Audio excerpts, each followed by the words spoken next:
Hi friends, welcome back my channel Anuchay vlogs. అందరూ బాగున్నారండి? నేనైతే చాలా బాగున్నాను. ఈరోజు చేపల ఫ్రై అయితే చేశానండి. చేపల ఫ్రై ఎప్పుడు రొటీన్గా కాకుండా కొత్తగా ట్రై చేయని మా వారైతే చెప్పారు. ప్రాసెస్ కూడా తనే చెప్పారండి. తనకి వంటలు అయితే వచ్చండి. తను చదువుకున్న టైంలో బ్యాచిలర్గా ఉండేవాళ్ళు కదా, ఆ టైంలో నేర్చుకున్నవన్నీ నాకు చెప్తారండి. నాకు నేర్పించారు కూడా. నాకు వంటలు నేర్పించింది కూడా సగం తనేనండి.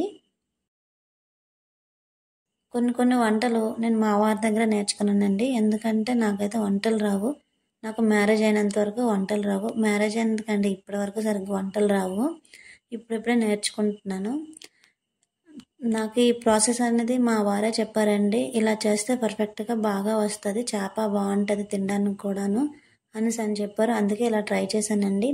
నేనైతే పసుపు, ఉప్పు, కారం, ధనియాల పొడి, గరం మసాలా 5 తీసుకొని మిక్స్ అయితే చేసుకున్నాను. మీ దగ్గర ఇంకా ఎక్స్ట్రా మసాలాలు ఉన్నా కూడా వేసుకోవచ్చు. నా దగ్గర ఇవే ఉన్నాయి కాబట్టి ఇవే వాడాను. దాంట్లో కొంచెం ఆయిల్ వేసి ఇంకా బాగా మిక్స్ చేసుకొని ప్రతి చేప ముక్కకి బాగా పట్టేలాగా రాయాలండి.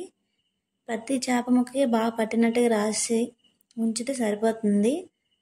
మామూలుగా చేపలు ఫ్రై చేసుకుంటే దానికి అది సరిపోద్ది. మొత్తం అన్నీ నేనైతే ప్రతి చేపకి అలా అంత మసాలా అంతా అంటినట్టుగా రాశానండి. నేనైతే అనుకున్నాను, నేను కలిపిన మసాలా చేపలన్నిటికీ సరిపోవా అనేసి అనుకున్నాను. కానీ సరిపోయింది. ఇంకా కొంచెం చేపకి మసాలా పట్టించిన తర్వాత స్టవ్ మీద కళాయి పెట్టుకొని అందులో ఆయిల్ వేసి బాగా వేడెక్కిన తర్వాత చేపలు వేసి ఫ్రై చేసుకున్నామేనండి.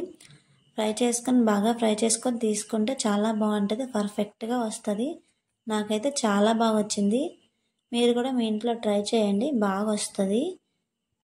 మీలో ఎంతమందికి ఇలాగ ఈ ఫ్రై చేపలు అంటే ఇష్టమో కామెంట్ చేయండి.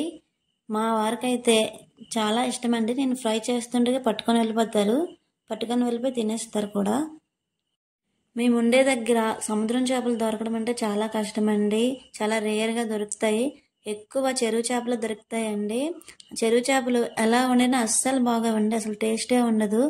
మేము చాలాసార్లు ట్రై చేశాను కూడా, అస్సలు బాగా రాలేదు. నా వంట వల్ల బాగా రావట్లేదు, లేకపోతే అవే బాగోట్లేదు, నాకైతే అర్థమయ్యేది కాదు. ఫైనల్గా చేపలు తెచ్చుకోవడం అయితే మానేసాము. ఎప్పుడో ఇలాగ సముద్రం చేపలు ఉంటేనే తెచ్చుకుంటాము. అందులోనూ కానాగడతలు అయితే ఎక్కువ తీసుకుంటామండి. ఎందుకంటే వీటికి ముళ్ళు ఉండవు కదండి, పిల్లలు కూడా బాగా తింటారు, పీసులుగా బాగా వస్తుంది అనేసి ఈ కానాగడతల చేపలు అయితేనే తీసుకుంటాను నేను. మా వారు ఎలా చెప్పారో అలాగే యాస్టీస్గా ఫాలో అయిపోయి నేను చేశానండి. చాలా బాగా వచ్చాయి, చూడటానికి కూడా బాగా వచ్చాయి. అసలు పీసులు కూడా మనం వండినప్పుడు అంటుకుంటాయి కదా కలయికి, అలా కూడా అంటుకోలేదు. యాస్టీస్గా ముక్క ఎలాగుందో అలానే వచ్చింది. మీరు కూడా ట్రై చేయండి. నేనైతే ఫస్ట్ టైం ట్రై చేశాను, చాలా బాగా వచ్చింది. ఇకపై ఎప్పుడు చేపలు ఫ్రై చేసుకోవాలన్నా నేను ఇలానే చేసుకుంటానండి. నాకైతే బాగా నచ్చింది. మీరు కూడా మీ ఇంట్లో ట్రై చేయండి. ఎలా వచ్చిందో కమెంట్ చేయండి. మీకు ఈ వీడియో నచ్చినట్టయితే లైక్ చేయండి, షేర్ చేయండి, సబ్స్క్రైబ్ చేసుకోవడం మాత్రం మర్చిపోకండి. Bye bye.